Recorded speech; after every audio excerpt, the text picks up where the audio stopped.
dumating Sofirn SP32A v2.0. So, unbox na natin. Teka, meron tayong yan.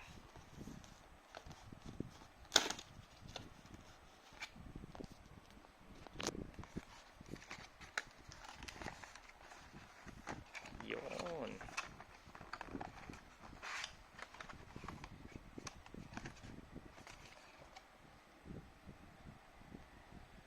So, ini Sofirn na. Okay. So, what's in the box? So, we have user's manual,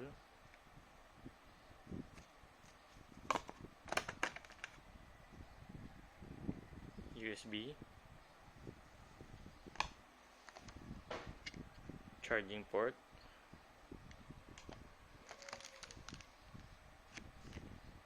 lanyard, and flashlight itself.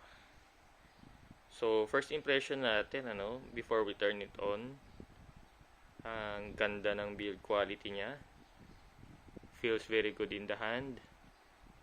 Size is just the right size. Tamang-tama siya for EDC. So,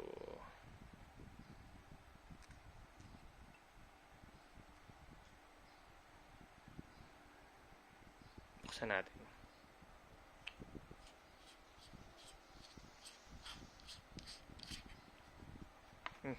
Ano yun? Yung insulation para hindi mag-contact yung battery. So, ang kasamang battery is 18650.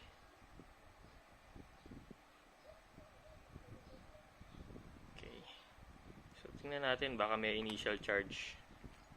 Pag wala, charge ko siya. Tapos light test tayo mamaya.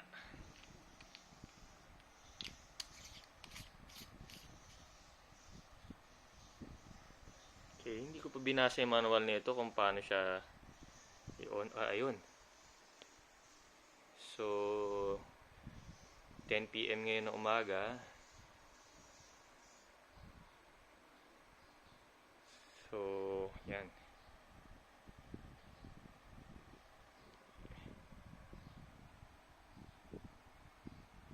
Low, medium, high, turbo. Lakas. Yan, ito naman. Strobe.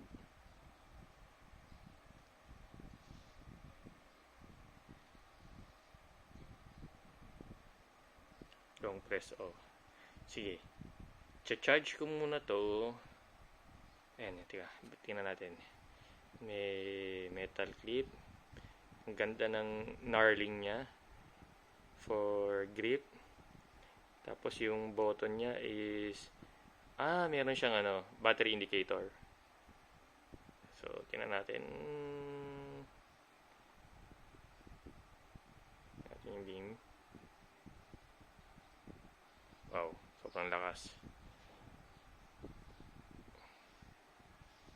Sige. Bigyan ko muna ng magandang charging yung battery. So, mamayang gabi, balikan natin para sa light test. Tapos,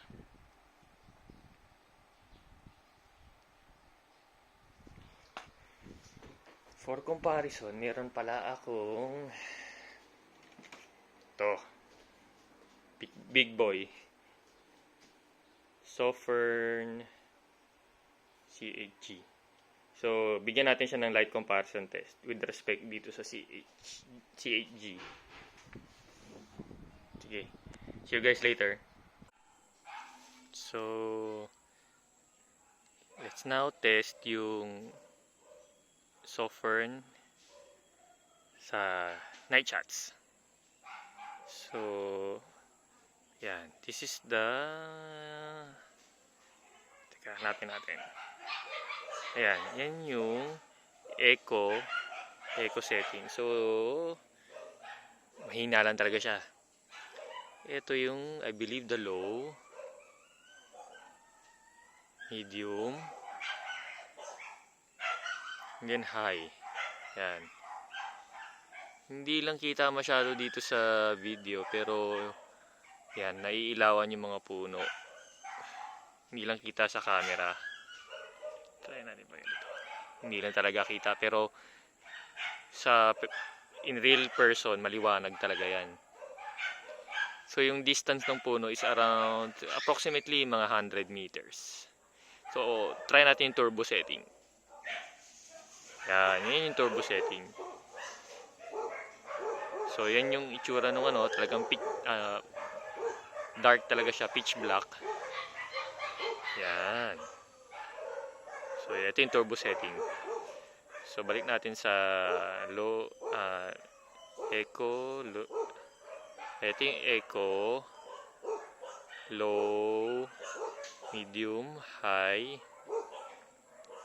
turbo. Yan.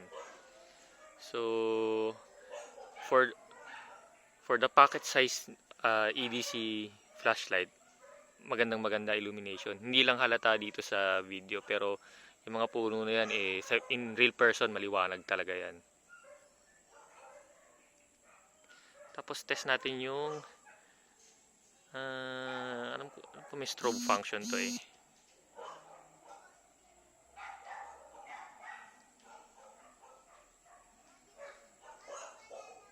Yan yung strobe function.